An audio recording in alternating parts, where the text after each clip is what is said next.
Hey everybody, it's Chris. I've been looking at the new Heroes of Faerun book, and the subclasses is where I'm starting. I will get into all the rest of the stuff in the book eventually. That's why I'm trying to do 3 videos a week. And we are on to the Banneret Fighter, for which I'm going to not surprise anybody by saying I think it's pretty weak. But I do want to explain why I think it's weak, because it has had significant changes. This is an update to what was originally published as the Purple Dragon Knight in the Sword Coast Adventures Guide. And the Purple Dragon Knight was the first fighter subclass after the 2014 Player's Handbook was released. So it was our first, extra fighter subclass.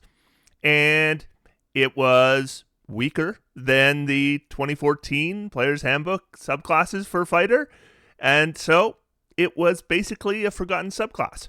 I can't remember the last time a player talked about looking at playing a Banneret or Purple Dragon Knight, as it was known in Coromir. So it basically ended up being a waste of ink. They shouldn't have even bothered producing it because it was so weak that no one considered playing it, which was too bad because thematically, I don't think there's any issues here. So we have here the Banneret Fighter. I like the artwork. Looks cool. Rally fellow heroes with inspiring leadership. Bannerets are paragons of valor and leadership who protect the innocent and rally fellow adventurers to the causes of justice and freedom. Many are knights serving in Coromir, the Silver Marches, Damara, Chisanta, or other lands across Faerun. They wander across the realms as knights errant, taking the fight against evil beyond their kingdom's borders. A banneret relies on judgment, bravery, and fidelity to the code of chivalry to guide them in defeating evildoers. A lone banneret is a skilled warrior, but when leading a band of allies, one of these warriors can transform even a poorly equipped militia into a ferocious war band. No, they can't. Spoiler. No, they are unable to do that with the features presented here. Not at all. So, thematically, this is basically the goodly knight of fairy tales, which I think is a niche that we have every reason to fill with the fighter. So no issue with the thematics at all. I'll mention that there was an Unearthed Arcana version that was presented as the Purple Dragon Knight that was literally a knight that rode a purple dragon. And a lot of the online community was not impressed that, of course, it didn't fit the lore, or the established lore, at least, of Purple Dragon Knights, because normally they don't ride around on purple dragons. And also, they noted that it was very similar mechanically to the Drake Warden Ranger, which it was. It was very similar. That said, I liked it, and I playtested it, and it was fun. So I would have been happy if they had released that version, and seeing what they released here, I would have been very happy if they had released that version, because this is worse. This is a lot worse. And it's odd to me because, like the original Purple Dragon Knight or Banneret, this is the first official subclass since the Player's Handbook for Fighter. And once again, they have printed the same subclass that's going to be forgotten. No one's going to play this, right? It's going to be a waste of ink. We're going to be mad about it now because it sucks, but we're not going to be mad about it a year from now because we'll have other fighter subclasses to choose from, and we'll forget this one ever existed, which is a shame because this was a niche that the fighter had every reason to fill, and it's not going to now in any practical sense because no one's actually playing it. So what I'm going to do is I'm just going to go through the features, and I'm going to explain my reasoning for my evaluation of this, which I have already given. Sometimes I wait to the end to give a final evaluation, but I figure everyone watching this probably already knows that I'm going to say this is bad. So it's bad, but let's see why it's bad. All right, so we're going to start at level 3, and we begin with Knightly Envoy. And the white text is the text that is in the book. The yellow text are just my notes. So level 3, we have 2 features. We have 1 ribbon and 1 real feature. This one is the ribbon. You know how to conduct yourself with grace as a noble ambassador. You gain the following benefits. Comprehension, you can cast a Comprehend Languages spell, but only as a ritual. Charisma is your spellcasting ability for it, which doesn't matter. Comprehend Languages doesn't care about your ability score at all. But it doesn't matter as well because one way or the other, as a Banneret, you're going to have a good charisma. Then Polyglot. You learn one language from the language tables in the player's handbook or chapter 2 of this book. When you finish a long rest, you can replace a language learned from this benefit with another language you have heard, seen signed, or read in the past 24 hours. And well spoken. You gain proficiency in one of the following skills of your choice: insight, intimidation, persuasion, or performance. So this is clearly a ribbon feature. And I don't expect a whole lot from ribbon features. This is an update to the Royal Envoy feature from the original Banneret, which gave you the persuasion skill with expertise. And the original was the entire 10th level feature of that subclass. You got persuasion with expertise as a fighter, and that's it. Awful. But credit where credit is due here. As much as I'm going to criticize this subclass, I have to give the designers credit here for recognizing, at least, that a ribbon feature is not appropriate to have as an entire level of advancement for a subclass. And as a ribbon, this is actually quite good. Polyglot provides the ability to switch languages after a long rest, which is a unique ability, and I love unique abilities. At least it's a unique ability as far as I know. If somebody else is able to switch their language after a long rest like that, let me know in the comments, but I can't think of any. So I love that. I love it when they come up with things that are new, that, you know, the subclass can do something that nobody else can.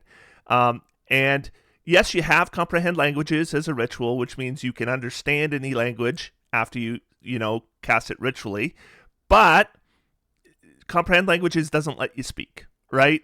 So if you want two-way communication, then knowing the language is what you need, or the tongue spell, right, which is a 3rd level spell, and not a ritual. So I think that's pretty good, and I can think of scenarios where it could come in handy. As for getting the free skill, the Banneret is going to require a good charisma score for other features in this subclass, which I will talk more about later. But for the purpose of this feature, what it means is if you take intimidation, persuasion, or performance, it's providing with skill proficiency that is going to work off a strong ability score, and that's good. I would generally not recommend choosing insight for this subclass. If you choose to play this subclass, I don't think you're going to be among much company because that uses wisdom, and you definitely have to dump wisdom with the Banneret. If you're making a fighter and you have to increase your charisma score, you can't play around with intelligence or wisdom. They're getting completely dumped. But anyway, as a ribbon, great ribbon. Glad to see it's not presented as an actual feature anymore. So, I mean, we start out good, but a ribbon doesn't make a level of a subclass. What makes the level of the subclass are the main features. And the main feature at level 3 is group recovery. And it's not so great. When you use your second wind to regain hit points, you choose a number of allies within a 30-foot emanation originating from yourself, up to a number of allies equal to your charisma modifier, minimum of 1. Each of those allies regains hit points equal to a d4 plus your fighter level. Once you use this ability, you can't use it again until you finish a short or long rest. So this is an update to the Rallying Cry feature from the original subclass. The features were similar, though the original did not add the d4 to your fighter level for the amount your allies healed. So let's say you're 10th level, this would give you 10 plus a d4. The original would have just given them 10. Here is the rub, though. The original let you choose 3 targets, regardless of your charisma. You didn't need a high charisma with the original Banneret, and those targets could be within 60 feet of you. So we start with 2 significant nerfs to a feature that was never considered strong or even up to snuff anywhere in the online community that I'm aware of. Now, I will say, you can make a fighter and find the points to get a decent charisma score. I mean, a 14 isn't too hard. 16 is pretty hard. But if it's worse than not having to do that. right? Charisma is not something that fighters normally need, so needing it is a disadvantage. Now, technically, this has the once per short rest limitation, and the original did not, but that's not really a nerf, since the original assumed the 2014 base fighter, and that has only one use of second wind per short rest anyway. So the one use per short rest is not new, even though it's in the text. And I'm not sure what happened here. This was a huge disappointment, as far as I'm concerned. When you have a subclass that's infamous for being the weakest fighter subclass in the game, and there were a lot of fighter subclasses by the time that the 2024 Player's Handbook came out, and the Purple Dragon Knight or Banneret was still considered the weakest fighter subclass. Then you update a feature that was one of the reasons why the subclass was considered weak. I would think you'd be looking for ways to buff the feature, not nerf it. If they had presented this feature so it worked every time you use second wind and your allies recovered the same amount of hit points as you do from your second wind, so instead of a D4 plus your fighter level, a D10 plus your fighter level, this would be 1, easier to remember, 2, easier to use in gameplay, and 3, would not be the most powerful third level feature for fighters, but it would be in line with the other subclasses. So, I mean, I don't know why they didn't do that, right? Instead, they did a much more limited feature. I will also, just because it might come up in the comments, I'm going to mention that I saw an online discussion as to whether you could consider yourself an ally for this feature. And I'm not going to dive into the reasons why were presented, why you might be your own ally. But I do think this feature is presented in a way that suggests the designers meant for this feature to work on your teammates, not on you. Even though it's weak, and I kind of want it to be stronger, twisting the meaning of what I think they intended for this to do isn't how I like to improve something, right? My base assumption, if I was to play this subclass, is my DM is not going to expect me to consider the Banneret a potential target of this feature. So we start out weak at level 3. Good ribbon, but weak main feature. Then we get to level 7, Team Tactics. When you use group recovery, each chosen ally has advantage on D20 tests until the start of your next turn. So it's kind of an upgrade to group recovery. So I should correct myself from earlier in this video. I said that level 10 was the level that the Purple Dragon Knight got Persuasion Expertise. It was actually level 7 they got it, not level 10. My apologies.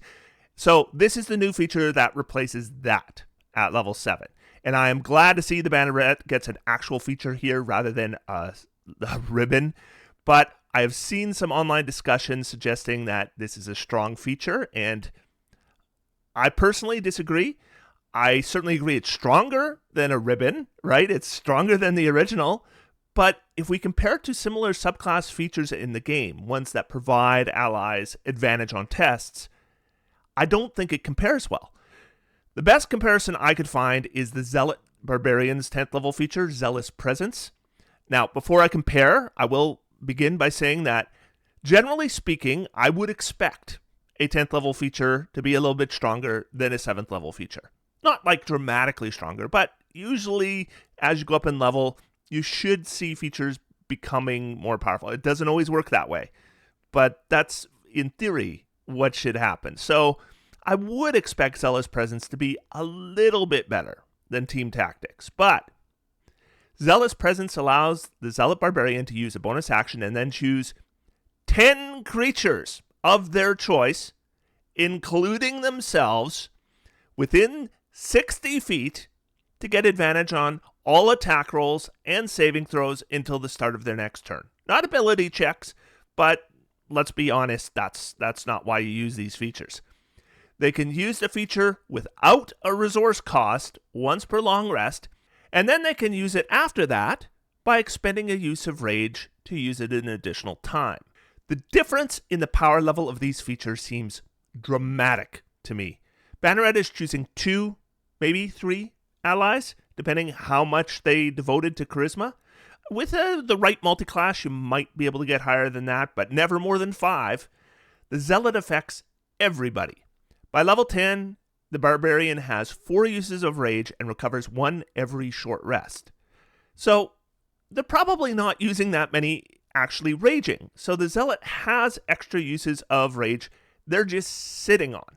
So they can use this feature multiple times. They can use this feature also 2 rounds in a row if they want to without much difficulty. Now, Zealot's presence doesn't affect ability checks because it's just attack rolls and saving throws, but I don't think that's much of a restriction. Royal Envoy is going to be about attack rolls and saving throws, not about ability checks. So Zealot's presence seems a lot more powerful. So is Zealot's presence just a really strong feature? No, it is not one of the more powerful Barbarian subclass 10th level features. It's not weak, it's fine, but it's not generally considered unusually strong. So we have what is a pretty average level 10 feature for Barbarian, and it just absolutely destroys this level 7 feature for the Banneret.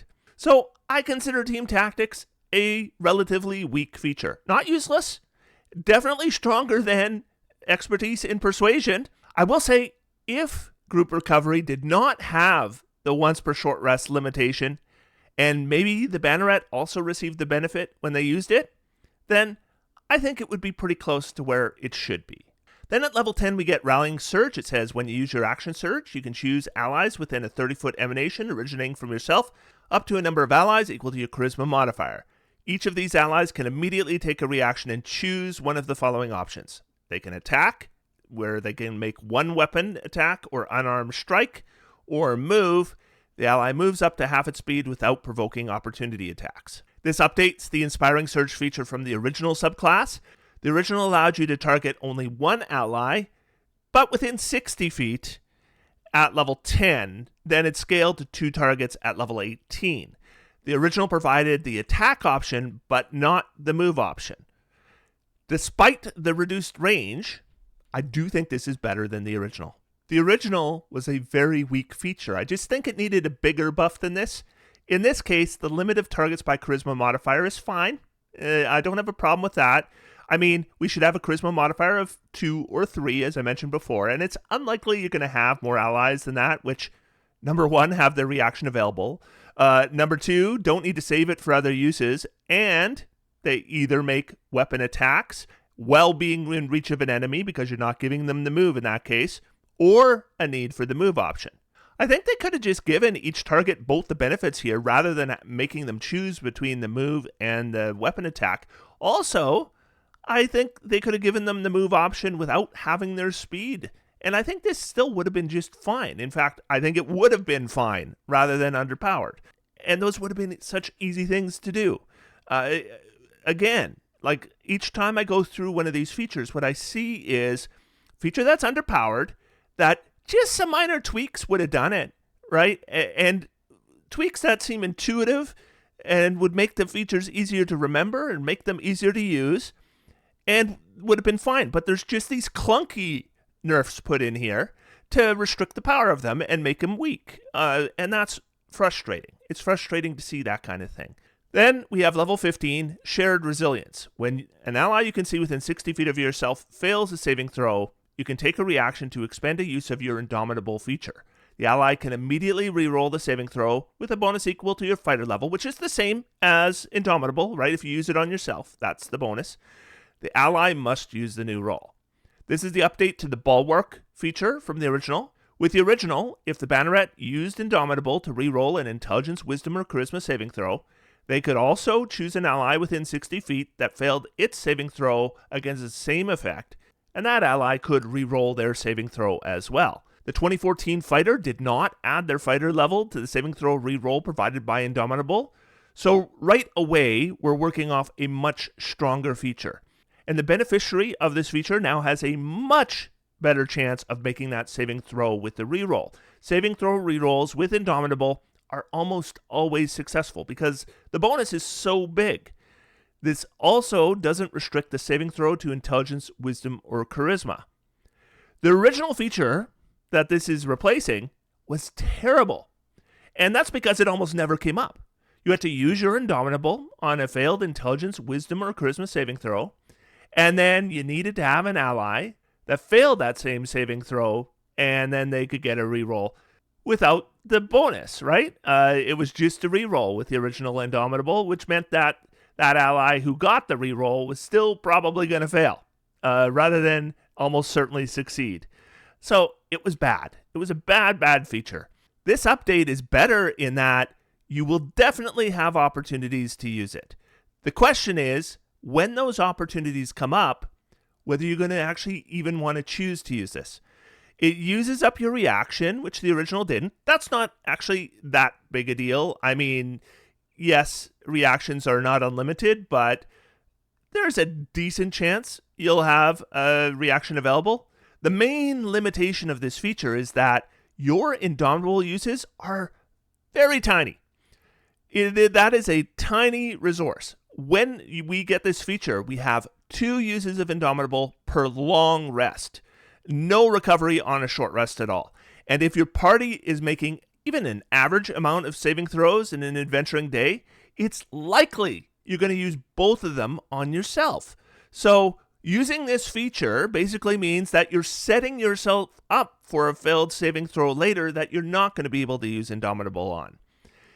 Indomitable is a powerful feature. Didn't used to be, now it is. So when you use this, it is going to be impactful because you're going to take an ally that failed a saving throw and they will almost certainly succeed instead, and that's a big deal. But the cost here is really high.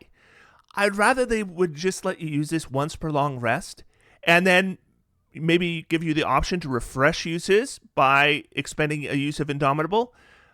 I think that would have been better because, yeah, it's good, but it's taking something that's good already and just giving it a different use. And I just don't know if we can sacrifice those uses of Indomitable. So just one use of this for free, I think would have made a dramatic difference. As it is, I still think it's below average, even though when you use it, it will be dramatic. Because when you use Indomitable, it's always dramatic. And that takes us to level 18, an Inspiring Commander. You gain the following benefits. Bolstered Rally, the area of effect for both Group Recovery and Rallying Surge is now a 60-foot emanation, and Unshakable Bravery, you have immunity to the Charmed and Frightened conditions. So this replaces nothing from the original Banneret, which bafflingly didn't have an 18th level feature, unless you consider the scaling of Inspiring Surge to 2 targets at level 18 counting as a feature. I don't. There is no question that this is an improvement over nothing. Bolstered Rally improves the area of effect to 60 feet from 30 feet for both Group Recovery and Rallying Surge, which I'll point out was the range the original Banneret had for these features all along. Nevertheless, this would be a good upgrade if those were good features. Giving them a 60-foot range does not change that they're underpowered. Unshakable Bravery, though, is decent. Although Charmed and Frightened immunity is available by other means at level 18, still, it's good to have. I can't help but make another Barbarian comparison, as the Berserker gains these immunities while raging at level 7. Looking at other fighter subclasses, though, this is a pretty average feature compared to their level 18 features, which makes this the standout feature of the subclass, as it is the only feature on this subclass, other than a ribbon, that I consider to be average and not below average. So I'm not going to overreact here. I mean, a weak subclass is not the end of the world. We can just ignore it, right? A strong subclass can be the end of the world because it takes over. Everyone takes it. Everyone plays it. You'd never see anything else, and that sucks.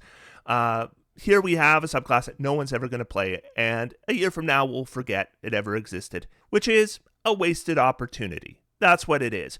The designers took a subclass that was infamous for being the worst subclass in the game, did not send it out for a playtest, because this one they sent out was the Dragon Rider, right? And when they decided to dump that, they didn't bother sending this out for a playtest, and they just didn't buff it enough. They didn't buff it enough, and in some ways they nerfed it. So it's stronger than the original Purple Dragon Knight, but it's not strong enough to compare to the fighter subclasses we already have in 2024. And that's the problem, right? You have to be comparable to the subclasses that already exist, or you're wasting ink. And they've wasted ink, unfortunately. So we're going to go from, subclass that's probably too weak to a subclass that might be too strong. It's definitely strong. I'm not going to surprise anyone there either. But in my next video, I will be talking about the Oath of Genie Paladin. So I hope you will join me for that. Otherwise, until next time, I'm going to sit back, relax, and have some fun. D&D is for everyone. Thanks, everybody. Talk to you soon.